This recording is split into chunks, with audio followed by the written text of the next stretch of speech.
안녕하세요. 교통사고 전문로펌 윤현리 대표 변호사 이기루입니다. 오늘 Q&A 시간에는요, 산의 도로를 걷고 있다가 후미에서 지게차가 와서 발목에 큰 중상을 입으신 분의 질문에 대해서 살펴보겠습니다. 먼저 질문부터 볼까요? 점심 식사 후 사내 화장실에서 나와 인도, 차도 구분이 없는 산의 도로 갓길을 5m 정도 보행한 상태에서 전방 주시를 태만히하고 뒤에서 달려온 지게차에 치여 양 발목이 부러지고 좌측 정강이가 바퀴에 깔린 중상을 당했습니다. 5번의 수술 끝에 좌측 족관절은 고정 수술을 받아 영구장애가 되었고 정강이뼈 이식 수술은 아직 하지도 못한 상태입니다.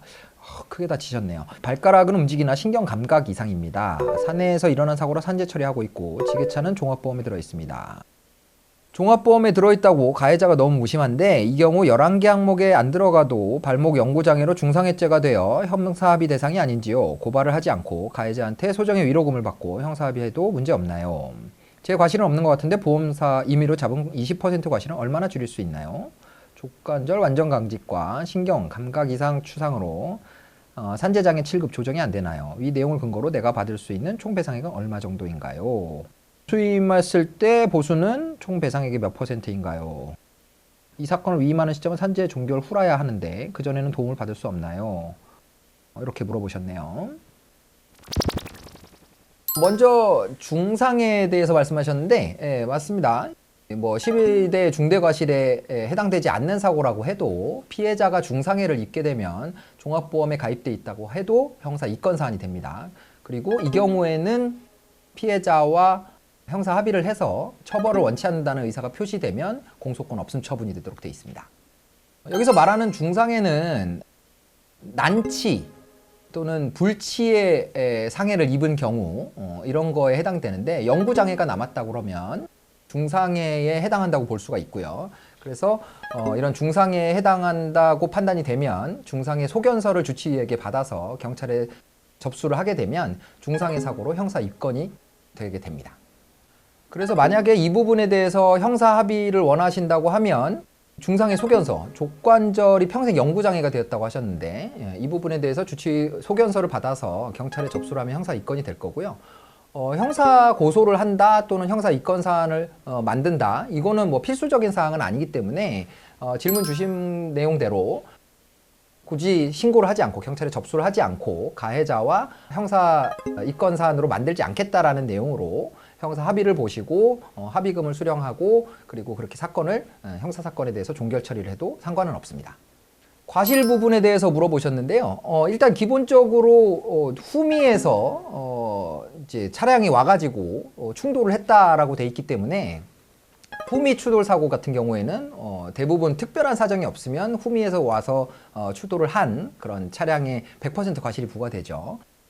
보험사에서는 임의로 20% 과실을 잡았다고 했는데 뭐 어떤 이유 때문인지 잘 모르겠네요.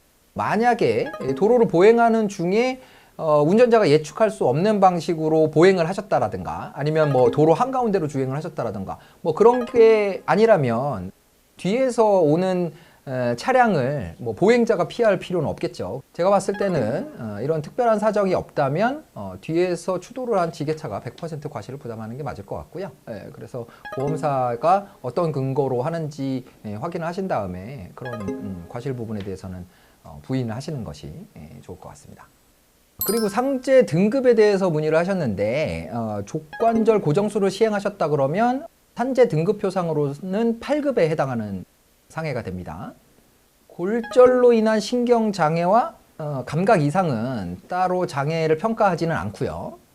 운동 강직장애하고 신경마비 이 두 가지 중에서 높은 장애율을 채택하도록 되어 있습니다. 그런데 만약에 다치신 부위에 추상장애와 같은 그런 후유장애, 추가적인 장애가 발생한다 이렇게 상황이 되면 그러면 한 등급을 높여서 7등급까지는 받으실 수가 있어요.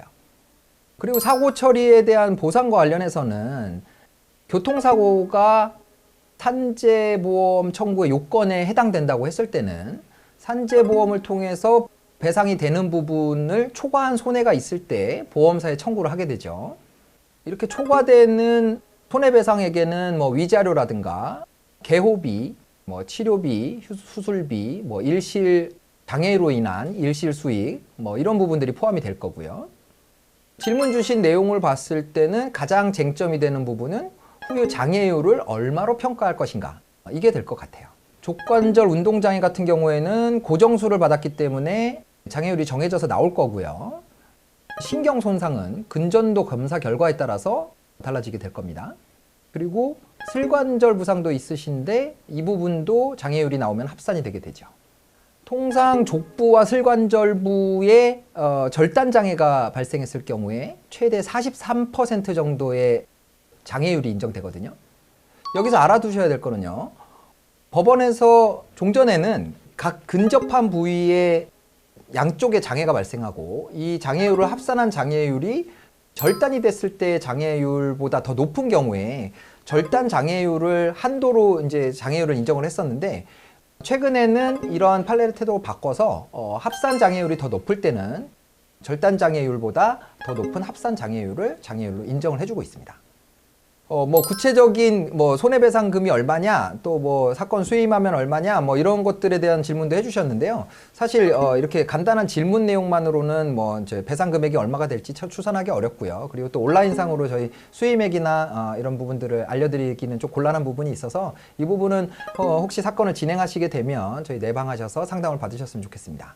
마지막으로 산재 사건이 끝나야 보험금을 청구할 수 있는 것처럼 이렇게 질문에 남겨주셨는데, 꼭 산재 사건이 끝나야지만 뭐 보험사를 통해서 뭐 손해배상을 청구할 수 있다, 이런 건 아니에요. 일의 선호가 정해져 있는 건 아니고 산재 사건을 진행하는 중이라도 보험사에다가 손해배상금 청구는 가능하고요. 다만 우리 법상으로는 손해배상을 중복으로 하지는 않습니다. 만약에 두 개의 사건을 진행하는 중에 어느 한쪽에서 손해배상금의 일부를 받았다라고 하면 그 지급받은 만큼은 빼고 나머지 사건에서 부족한 부분을 배상받을 수 있게 되는 거죠. 그러니까 산재보험으로 모든 손해가 처리가 되지 않는다라고 했을 때는 뭐 이제 시간을 기다리실 필요 없이 이 보험금 청구에 대해서 준비를 하시면 되고요. 이런 부분은 일단 경찰의 교통사고 사실 확인원, 그리고 뭐 진단서, 소견서 이런 것들을 가지고 내방을 하셔서 상담을 받으신 후에 뭐 보험금을 청구하는 그런 절차를 진행하시면 될 것 같습니다. 자, 오늘 답변은 여기까지고요. 오늘 영상이 도움이 되셨으면 구독, 좋아요, 알림 설정 눌러주시고요. 저는 다음 시간에 다른 질문으로 또 찾아오도록 하겠습니다. 지금까지 교통사고 전문 로펌 유명희의 이기로 변호사였습니다. 감사합니다.